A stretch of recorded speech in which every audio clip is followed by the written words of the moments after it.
Here we are, Victor. We're back, Ed. We're almost to the 4th of July. I know. We're almost halfway through the year. What do you got planned for the 4th of July? I'm going to eat some bomb pops and some ice cream cake. I'm in the chat, just real quick. Bomb pops preferred Yeah. or ice cream cake? We'll just put it in the let chat. me We'll see what we we got going. Ryan's with the ice cream. I'm at the ice cream cake, the strawberry. Dustin Rush says I'll pass and order a strawberry milkshake instead. The man does not know how to play the game. Come on, Come on. Dustin. Same with Ryan on. Guard. Coffee Be ice. in the What is game. this? You got two choices. Les says ice cream for ice cream. My man. Ice cream cake, Dairy Queen. I love the ice cream. I mean, I love it. The cake Yeah, is, I would lean that way too. Yeah. But there's a story with the bomb pops. Of course. You know what we're there is. talking about. I hope Of you know what course we're there talking is. about. The red, white, and blue bomb pops. Yeah, the patriotic bomb the pops. patriotic bomb pops for the 4th of How July. did you buy your bomb pops? Did you like finance them yourself? Because I remember remember you used to return the Coke bottles? Yeah. And you used to get 5 cents for the Coke bottles? Am I Go dating around myself? and and collect them. Yeah, absolutely. You could No, not but bottle. they would sell those all the time on them little wagons that were going around and. Yeah, remember those with the little wagon? Yeah. Yeah. Exactly. No, but the story behind them, those originated, believe it or not, back in like the Cold War, back in the 50s, back in my day. Really? Back in when I was a 1930? kid. No, 50. Oh, my bad. Late Go ahead. 50s, late 50s. and it was I didn't all know around that. the Cold War and the bomb pops and didn't know that. kind of showed the patriotism, but they've stuck. They're still out there. They got all kinds of flavors now. I haven't seen them in a while. They're out there. They're out there still? Oh no, Wow. we'll buy them for the kids for 4th of July. Nice. You know what the red flavor is, right? Strawberry? Cherry. Cherry? The blue is Artificial? artificial raspberry. Artificial How raspberry. about the flavor of the white? Anybody know the flavor of the white? Put it in the chat. Coconut? Nope. Nobody's in there. In the This chat. is hard. We'll let that bake for a little bit, Yeah, I'll let it bake for a while. Somebody out there's got to be smart enough. or they're gonna Google it. Yeah, Jay Valdez, come on, kick in. There's no Come problem. on, Yeah, Jay who's Valdez, out there? kick in. Let us know what the answer is. What's that white flavor? Look at Zach Waller with his shades on, man. Yeah, he's he's just always like trying to chilling. look cool. He's got that NASCAR thing. What's that guy's name again? Who? Dale Petty? Earnhardt. Tom Petty or whatever it is. Tom Petty. Not Tom Petty. It's not the right. Richard Petty. Richard Petty. Richard He's- Petty. By the way, he's petty anyway with his glasses. There you go. There you go. Who else you got out there? I got Christian Matthias just looking all serious. I don't know why. Like somebody just, I don't know, Les stubbed his toe or Fogelman. something. He's got the mustache. I see Justin Woods Yeah. commenting. I haven't seen him in the Yeah. picture yet. Who's at the bottom? I can't read that. It's Pinedo?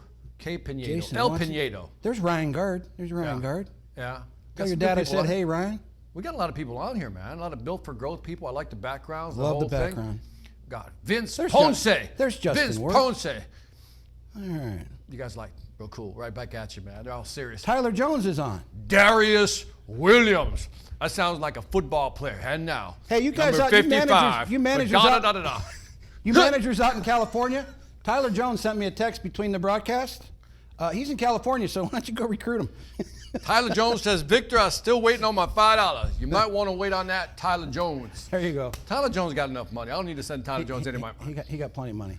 Yeah. So what'd you think of the bumper music coming in? Okay, so explain to them the story. I will- want them to I understand will what the story is. By the way, pay attention. This is important. Go.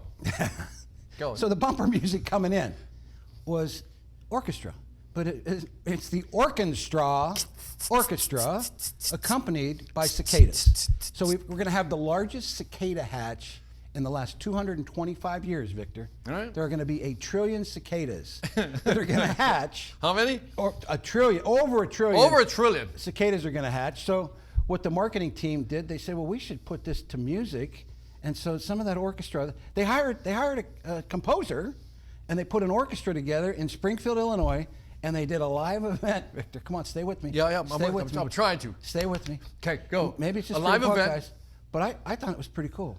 And I told you I was doing some expense reports last week. I got a little teaser on this. Yeah. And I'm sitting like, there how doing- much did that cost, Ed? Victor, You're not going sometimes there? you don't ask. I'm just thinking, okay, this is what we pay marketing for, and they're sitting in a room. I can only imagine marketing is sitting in a room. I said, all right, need a marketing angle. And somebody read something about, I don't know, cicada mating season coming around. Okay, 500 billion are going to mate, so we'll get to 1 trillion somehow. Yeah, okay, yeah, cicadas mating in the forest in Illinois. You know what? Let's get an orchestra, send them into the forest with the cicada music in the background. This is a great idea. We'll call it an orchestra with cicada mating in the background. Perfect marketing strategy. Perfect. And what they did, in addition to that, they made an album, Victor, and it's on Spotify. It wasn't YouTube just one Music. song. Yes, there's 7. There's 7 songs. But it's crazy the number of hits, the number of impressions we're getting off it. You think it's funny, but it's working. But And why maybe not, it's just a bug guy. But Ed, why don't I just get like 12 classical songs, right? Yeah. And just put some cicada music in the background and save yourself a whopping amount of money. That wouldn't be legit. That wouldn't be legit. No? Here's the real funny thing. This All right. is really going to crack you up. Yep. Victor, we don't do anything for cicadas.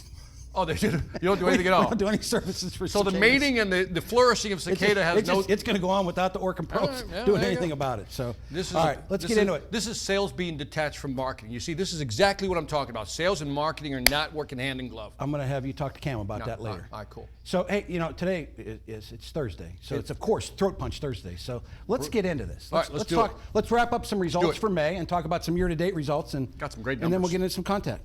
Yeah, really good numbers. So let's start with residential pest control sales for the month of May. They were up 4% year over year. Nice little bump, little pickup from the last couple of months. The field sales were down a point. So in May, our residential pest control sales, the stuff that you all sell, the mosquito, the recurring pest control services that you sell and the Orkin Pro sell, we're still slacking off there a little bit. We're a little short of our targets on that one. The call center, the OC3 folks, Tim and his team and Jeff and them all out there, they were up 6% in May. Year to date, residential PC sales are up 6% year over year. Pretty good. Nice. We are having a killer, a smoking June. They're going to crush it. We're going to run at least a double-digit increase for the first time this year in residential PC sales. What that tells you as field sellers is demand's up, because a lot of our residential pest control, as you know, is driven by inbound phone calls. So that's coming. So there's going to be a whole lot more pest control customers, current pest control customers, for you all to go out and sell your services to on top of that. OC3 for year to date is up 9%. Again, still that miss on the residential field sales, down 1.5% year to date. So 123 million all rolled up together, for the first 5 months in residential pest control. Great numbers. Super good. Mosquito sales are a great story. $34.5 million in mosquito sales, Victor. I just can't wrap through 5 months. That's 35 amazing, man. 34.5. Well done. Well done. I mean, That's a 13% year-over-year increase. That means they're selling it. They're selling it. It's bumping. Yeah, that's incredible. Well done. There's a lot of room to get more, though. I Yeah. mean, there's always more. Well, of There's course, always your more. management, you're always going to say, well, there's always room for more. But This is true. can we acknowledge that that's a great number? We will acknowledge that that is That's a a great. I'll fantastic take a number. 13% year-over-year increase any Yeah, day of the week. that is amazing. Termite sales, which most of these folks spend most of their time in that space.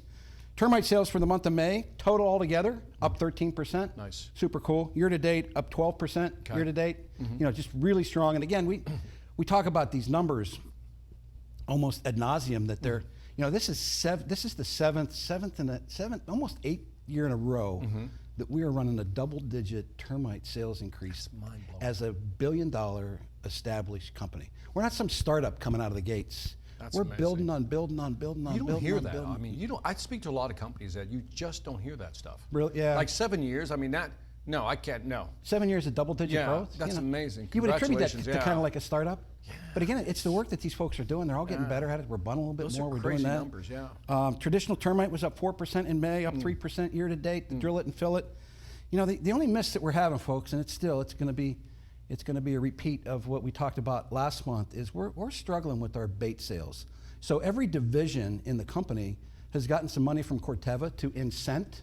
Not that we're trying to buy sales, but sometimes you want to sweeten the pot. Yeah. So every division out there is running a specific Centricon sale contest to try to turn that around, because Gotcha. that's the best termite business that we sell, because it stays with us. It doesn't cancel. It doesn't roll out. Right. People see the green stations in their yard. They pay their renewals. So, Right. so if there's one thing I would ask you to work on, is your field residential pest control sales, and certainly pick up your bait sales and grab some of that money. I think Corteva, I think they gave me about 30 grand when we spread it around the divisions Right. as additional incentive to Nice. for bait sales. Yeah, So it adds really good stuff. Rack purchases, REC purchases are up 12% year to date. They're up $10 million year over year. Nice. So if you're not leading and closing with Rack on every deal that's over $501, you're crazy bonkers. I just spoke to the new termite class here in the Southeast. Has a class. We were both back there Yeah, you were talking. kind to of them. tough on them. Well, I'm just telling them that if they're not closing at 70-75% REC personal market share, you're just giving money away. You're just wasting your time. There was a couple of good comments you made in there about the mindset when selling rack and they get rejected. I Yeah. think you should add that. Yeah, that came up. One of the questions came up from one of the sales guys, and you're relatively new. These folks are here 3 to 6 months. Said, well, what do you do when they get rejected? And I said, when you get the, if it's a true REC reject where they get declined, You have done your job as a salesperson. They've said yes. You click through it. The only thing that happened is they just didn't have any money, and you can't control that. So don't be defeated, and don't not close the next one, because at the end of the day, company-wide, our rack declines are less than 13%. Right. So we're getting the business approved. Don't let that one or two, and they may come back to back and kind of sour you on pitch and rack because you're afraid of it. Right. But the young fellow had a great question and just said, hey, just relax. Understand, you've done everything right. You've done everything right. You've done everything you were supposed to. They said yes. You can't control that they don't have the money. Yeah, You can't it's a control win. it. Yeah. From a sales perspective, that was a win. That doesn't put any commission in his pocket unless he can Yeah. figure out to get, they can scratch up the money. But and the other thing I told him too is that when they get declined, for the most part, they already knew it. Yeah. They already knew their credit was kind of shaky. And if you do get one of those situations where the customer starts to kind of push back and say, well, my credit's better than that, take it to your RSM right away. If you got a customer who says, there's no way I got declined, take it to your RSM and let them help you work through it with Terry and Terrence and the team. Yeah. So I like that whole detachment process, right? Yeah. If they don't close, it's on them, not you. You did everything you needed to do to get to that point. Yeah, I love that. absolutely. Good message. It's like a guy that throws a one-hitter in baseball, for 9-inning complete game, and he loses Right. 1-0, because somebody hit a home run. Correct. He had a hell of a game, Yep. right? And he did everything right. The good news about all the sales we're making is we're making profit on it too, Victor, and that's always a good thing. Yep. Because that's what companies are in business for, to make money. Yes. So currently, to date, through May, we're on profit plans. So Uncle Pat's happy. He's tickled to death with what's going on out there, and again, we're converting this business, which is just super. The other thing that I thought about, and we shared a little bit about on the commercial broadcast, our stock is teetering and pushing. They're going over $50 per share, just going back and forth. I don't know what it's doing today. I don't pay that close attention to it. But when I saw that, pushing $50 a share, I thought 401k. Yep. So just a bit of advice, and I talk about it all the time. I'm not a financial advisor, so I don't want to give you that clue. But what I would try to convince you to do, every one of our salesperson, almost to a man or a woman, is making more money this year than they did last year. Right. When you're running 18% increases year over year, that's 18% more commissions. Yep. And I think what comes down to that is that if you're making more money, see if you can find a way to just put in 1 more percent. Yep. 1 more percent. Just bump, if you end this call, go into your 401k, just bump it up 1%, and you'll thank me later, I'm sure. Yeah. But until you get to 6, the goal ultimately is to get to 6, and if you can go higher, that's awesome. But until you get to 6, you're just leaving big money on the table because of the company match. When I started out, back in the day when I started out, I would hear people tell me this: go to the max, 6%, whatever they match, go to the max. And at that time, when you're young, you're starting out, you're just trying to make ends meet. But in hindsight, looking now, I should have really committed more to that. And again, I'm not trying to give financial advice, but it's like, for me personally, that's one of those small things you go, I should have done better with that. Because you can't get that type of percentage anywhere as far as investment in the market. No, and you get that compounding. I mean, if you think about it, the first 3%, you put $1 in, they're going to give you $1 back. Yeah. Then the next 3, from 4 to 6, they're going to give you 50 cents back. Yeah. Nobody's earning 100% returns and 50% returns. But they don't. I wish they would beat that into your brain in school. That's how compound interest works. Yeah, we but don't that's one do of any those of that. It's just crazy. But so just get after it. Just do as I said, not as I did. I was kind of like you. I was raising 4 kids, figuring out, I can't do another percent. Yeah. But if you, particularly the way you're bumping your pays up, plug it in. You'll thank us later. What else? Numbers, man. Yeah. People hitting numbers. Just crazy good numbers company-wide. We had a real phenomena in May. We had, last month we talked about April results, and we talked about $100,000 paid on months. We had a record of 49. That was killer. And I just crazy. And I anticipated we'd have a little better results in May. Not this. 66. 66 folks got paid on $100,000 in the month of May across the country. Amazing. Let's go to the tape.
Tyler Jones. In the house again. I'm sick of Tyler Jones. You That's what are? I have to say. He- Congratulations, he got- man. he Well got- done, man. he Well got- done. He got us on. Victor, he got paid on $300,000. I know, and he's trying to collect $5 off me. How I about mean, that? what kind of guy is that? You do owe him $5. I do owe him $5. Double or or- nothing. double or nothing? Double or nothing. You'll Tyler you'll Jones. owe him Ty- 10 come double or next nothing. month. By the way, some great name. Hassan, my man's on here. Amen. Amen. Anybody else you see? Hey, I want to point out Michael Vincent. This is a pretty cool story. Michael Vincent, I talked with Shane Messer, the RSM in Tennessee. He just came over. And if you noticed, I put the branches in this time instead of the regions. Yep. Did that intentionally, like some of the Monday Night Football introductions where they Yep. go back and recognize their high school. Wanted to give the branches some recognition. Gotcha. But Michael Vincent out of Tennessee, he just started selling in February here. February. He's been on the list every month since we Wow. started this. He crossed over $1 million in sales sometime this month. Shane sent me a note that he's at $1 million, 5 months selling. Man, we should get a video from that guy. 5 months selling. Yeah, that'd be great. Maybe we'll have well Shane do done. that. That would Well be done. outstanding. Well done. Other names on here. We got Michael Ferguson, DC. New name for me, yeah. Justin Worth, San Diego, He's West on- Coast. That's Brian's Worth's brother, the Yeah, brother team. man. Roy Eligado. Is Rory on the broadcast? He's usually on the broadcast. I don't know if he's on here, but let me see. Yeah, good representation out there. Yeah. You know what's crazy about this? 7 winners from the North Carolina region. Far and away ran away with Really? it. Yeah, seven Carolina. folks. North Carolina. North Carolina. All right. There were 5 winners out of Gulf states. Don Spadali and Jamie Gilbert down there. They call themselves the Sharks, and so 5 Sharks crossed that threshold. And Gotcha. again, if you do the math on $100,000 paid on, That's a you're lot of making dough. 15 grand easy. Yeah, 15 grand some easy. Good names on here, by the way. But how about that call center? The call center. What is up? That Mobley? What Mobley is lady's up with back at it. Teresa, the monster Mobley? Look at that. Shannon's a new name. Shannon, let the music play. Masiak coming One- in at 2. Boy, she's going after it. You think she's gonna going for the try- crown? She's going to chase Mobley down? Teresa better start using that rearview mirror. Like what? What? Shannon is coming. We got Michael, Juan Felix.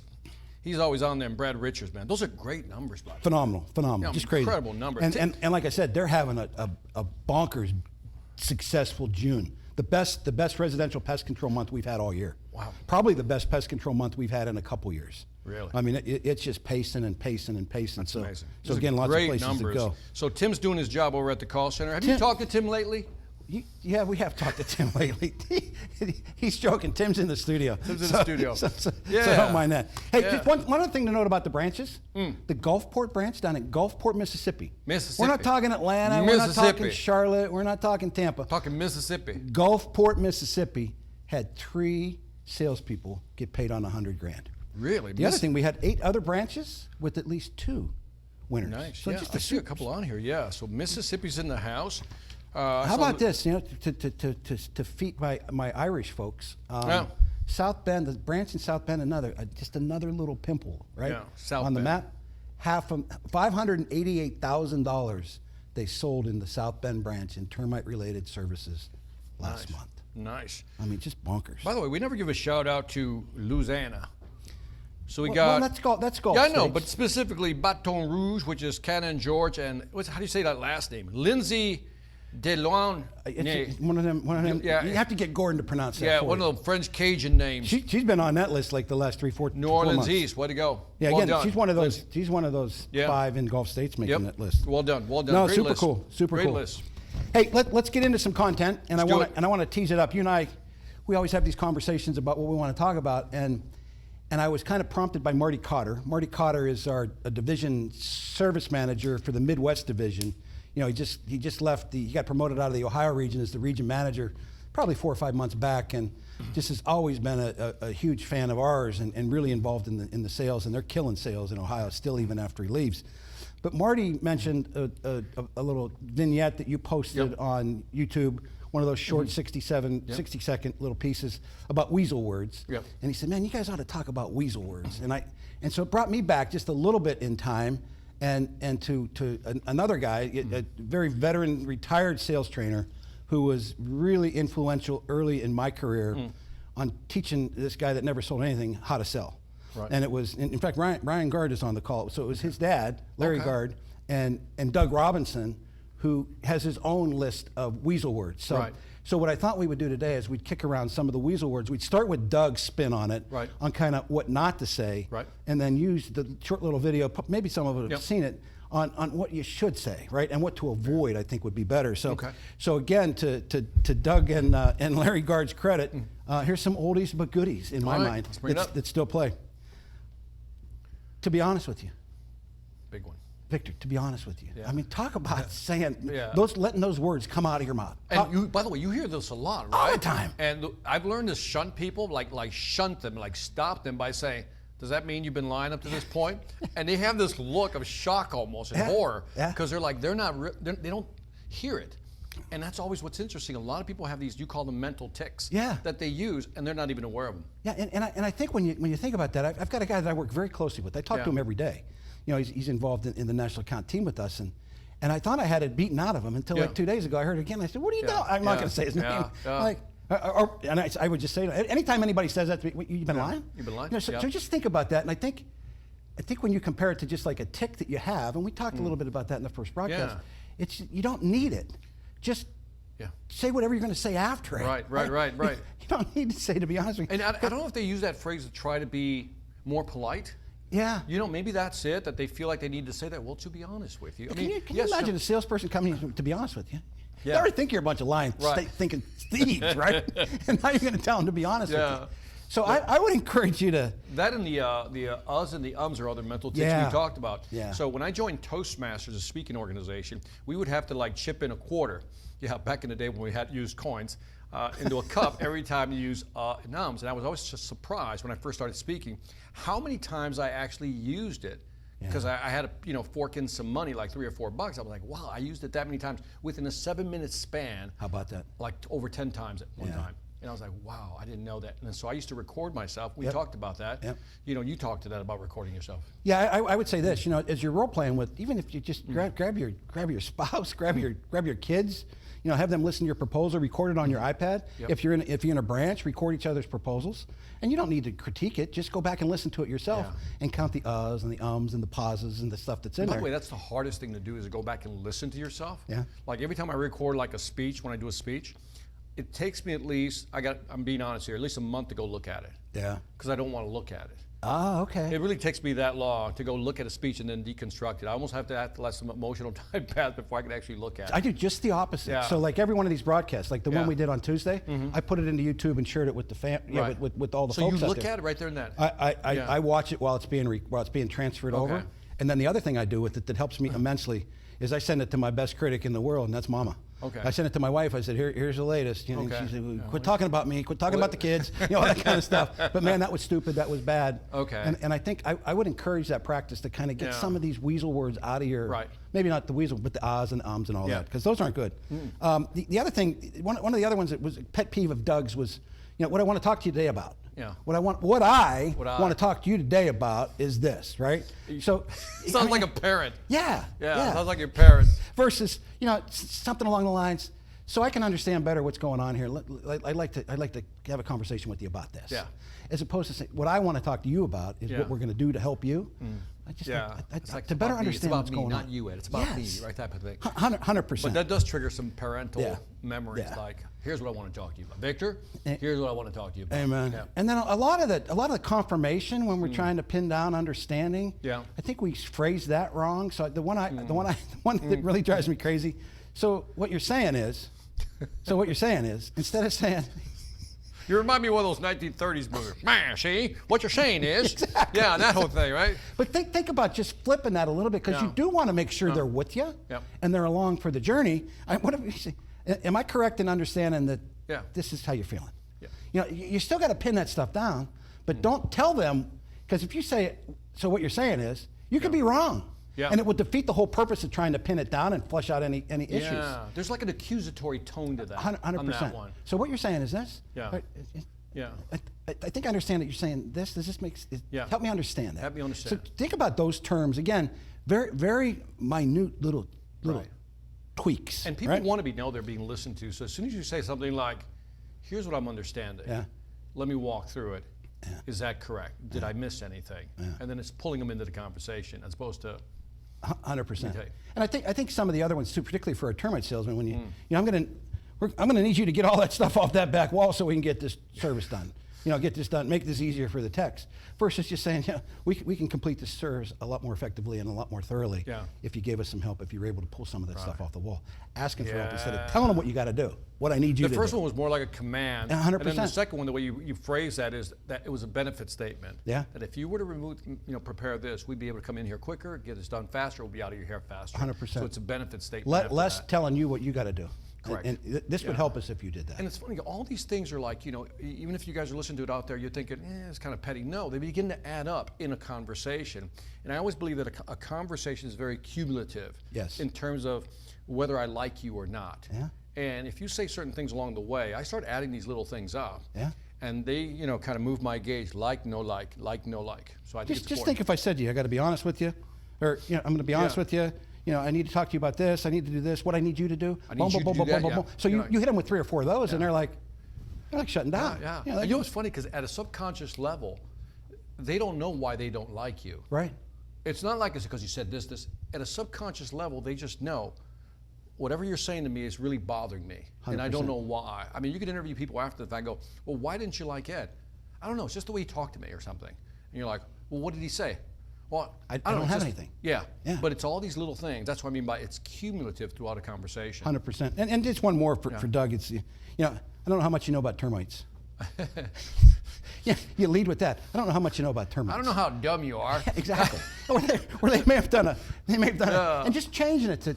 That sounds so pedantic, right? It's almost like talking down to somebody. Yeah, and you're positioning yourself. I don't know how much you know. Exactly. Yeah. Versus, how familiar are you with termites and what you're up against here? Just let them tell you. Exactly. Yeah. The whole idea here is to get engaged in conversation. Pull them in. Not to be throwing up on them, I guess. And again, the contrast there, I don't know how much you know, and then they start talking. Yeah. As opposed to, how familiar are you with this? Yeah. They'll say, not much. Do you mind if I walk you through a couple of things? And they'll go, sure, thank you. 100%. Asking Little permission, adjustments. again, just little tweaks. So let's dive into what you shared, because I thought it was just pure gold. The 5 or 6 that you walked through on that short words. post. The weasel words. Okay. So, by the way, for those of you who don't get my newsletter, if you go to my website, victorantonio.com, just sign up for the newsletter. And so what I'm posting is a lot of 60-second shorts on YouTube and all the other social media channels. And this one was titled Weasel Words. And a weasel word, by the way, the official name is a ventilating modifier. And a ventilating modifier is a non-committal word that you use that kind of softens whatever statement you're making. For example, you'll say something like, this could help. This may be effective. I believe that's right. You should do that. These are not forceful commitments. And one of the reasons we use that is we think we're trying to soften the conversation. Because Ed, often we're reacting to the fact that people think salespeople shouldn't be pushy. Right. So the pendulum swung to the other side. Way the other way. And we start using weasel words. Well, that's something you can do. Remember, they're looking for you to tell them because they want the confidence to make a buying decision. Yeah, talk about what's his name's book too, Dick Dixon's book. So in The Jolt Effect, there's a book called The Jolt Effect, and I kind of highlighted a couple of things in the book. But one of the studies that he highlighted was they looked at conversations. Now, by the way, they, again, looked at 1.5 million calls, analyzed them using AI, natural language processing, and one of the discoveries was that if you're more reactive, in other words, you're waiting for the customer to make a decision or tell you how to guide the conversation or where the conversation should go, your close rates are very low. But if you're proactive, you start recommending things. Not with authority, but just recommending and guiding. The close rate, Ed, was 144% difference between those who react versus those who are more proactive. Says, here's what I suggest you should do, here's why. Here's what I would do if I were you. Yeah. That kind of, here's what I would recommend. That type, and again, it's not forceful. It says, here's what I would recommend. And then once you give them the reason behind it, here's why. I understand that you want to go with the cheaper option. Let me walk you through why this is a better option and why, in the long run, this will be better. And that's what they want. Think about that, not why this could be a better option. No. Why this is a better option. That word. You take that could, word. would, should, all Yes. those words out of your conversation. And again, I think it is that pendulum swing with sales and all this bend towards relationship selling and trying to connect with them and offer. And we can be guilty of that too when we're talking about bundles. But we're not talking about these could work for you. This might be good. Right. You may want to think about this. No. We got to get past that. We got to get past These are that. the solutions that fix your house. Yep. These fix your house. What's changed in the market, we've said this in the past broadcast, is that, back in the day, pre-internet, people wanted to have a relationship with you because they wanted to trust you, like you, because they didn't have the information necessary. So I was willing to go to a dealership and listen to the salesperson for 2 hours, explaining things. A lot of people have gone through the buyer journey in terms of looking for the product or service. They've come across Orkin, they've done their research, they kind of have an idea maybe what prices are. So they're not looking for a relationship, they're looking for somebody to help them make a buying decision. And using words like would've, could've, should've, may, maybe that might work, is not going to help you. Customers want you to give them the confidence to make the buying decision. Absolutely. You made fun of my foot earlier, but I'll tell it just a quick story and then we'll get out of here.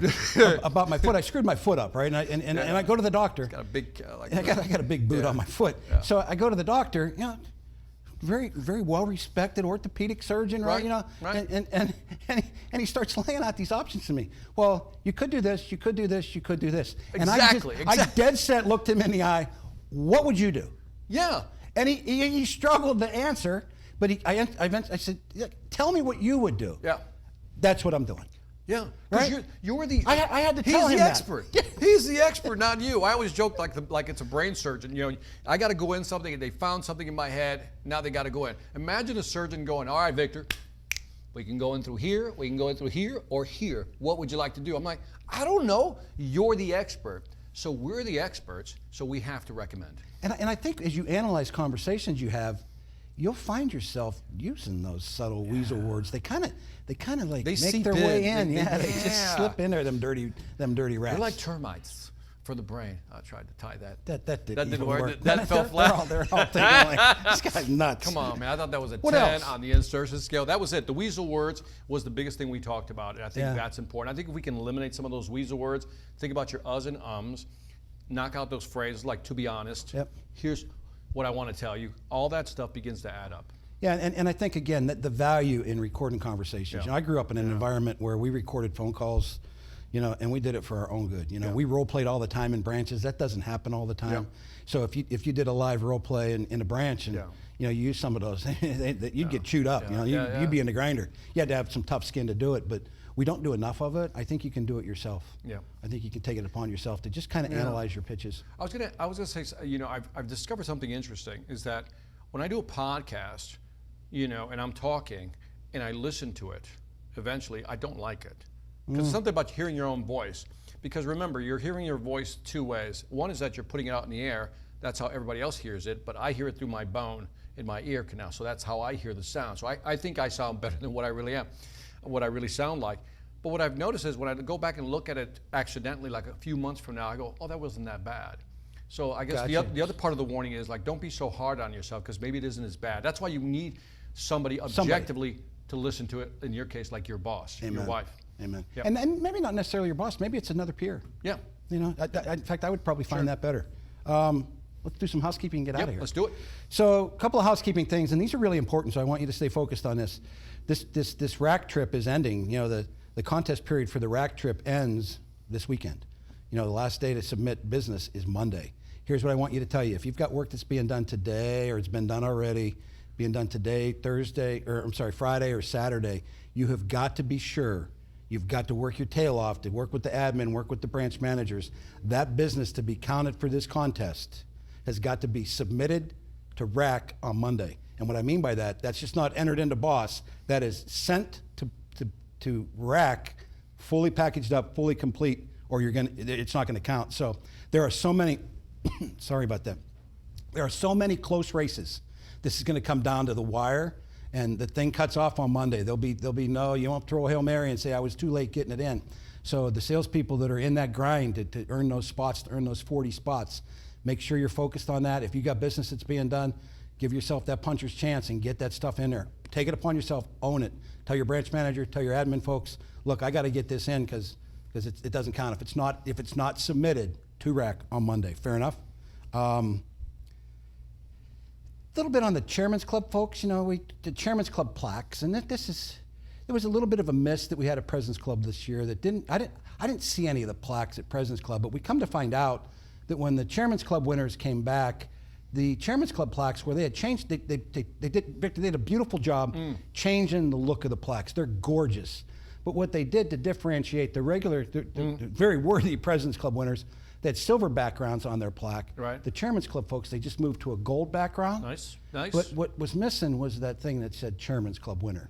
So if you're a Chairman's Club winner, you'll get a communication pretty soon from the President's Club team about asking where you want your new plaque made. We're going to make that right. We're going to make Nice. that right. And I think that's just important Well to do. And then the other thing I would leave you with, you know, I don't wherever you're at in the country, it seems like there's mosquitoes everywhere. You just pitch mosquito service when you're talking to the customers. You're doing a rehi. You know, would you like me, Victor, to protect your family and your pets against mosquitoes this year? To jump all over that.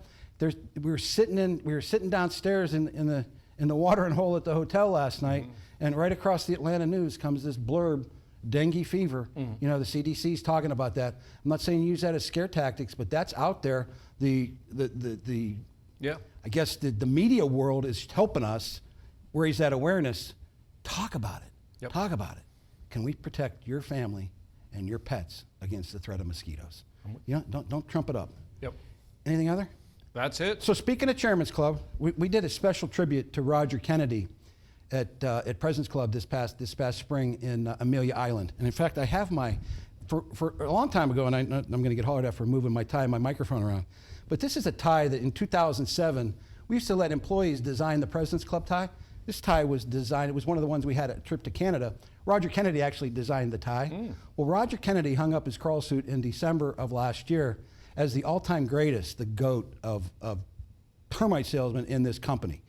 And we did a tribute to him there, and luckily Aubrey was able to capture that. So as we trail out of here, just hang in there for 4 minutes and check out how we're able to recognize Roger.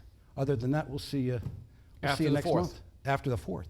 After you have some bomb pops. Yep. See you. Happy 4th, guys. Keep after it. Stay safe. Ladies and gentlemen, we have one more Chairman's Club winner to announce. We're changing things up a bit this morning by having John and Jerry present a Chairman's Club plaque a tad bit early in front of the entire group. Our next Chairman's Club winner embarked on a remarkable journey with Orkin over 41 years ago. He made the pivotal decision to leave his job bagging groceries in 1982. And it's safe to say it was a great decision for both him and Rollins. His consistent, exceptional performance in termite sales is truly, truly unprecedented and stands alone. Last December, he hung up his crawl suit for the last time and rode off into retirement with his wife, Donna. I'd like to share just one short story that exemplifies his dedication. Last December, as he was winding down, I called him and I asked him, "Are you burning vacation days on your way out?" His answer didn't surprise me a bit. He said, "Ed," kind of like that, "Ed, you know me better than that. I need to make sure I get that last gold jacket and my last perfect mile so you can give Donna that Amazon card." Now let's take a moment to honor our Chairman's Club winner with a short video tribute that Aubrey put together.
Just so you know, Roger put a monster bow on his career with a mic-dropping $1.4 million performance in his last year here.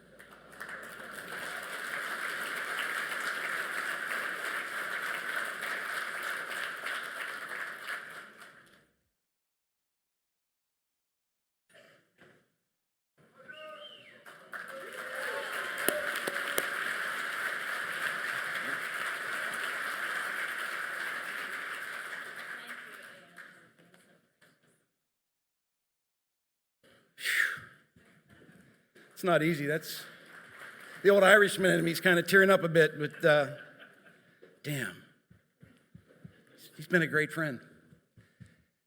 That's a tough act to follow.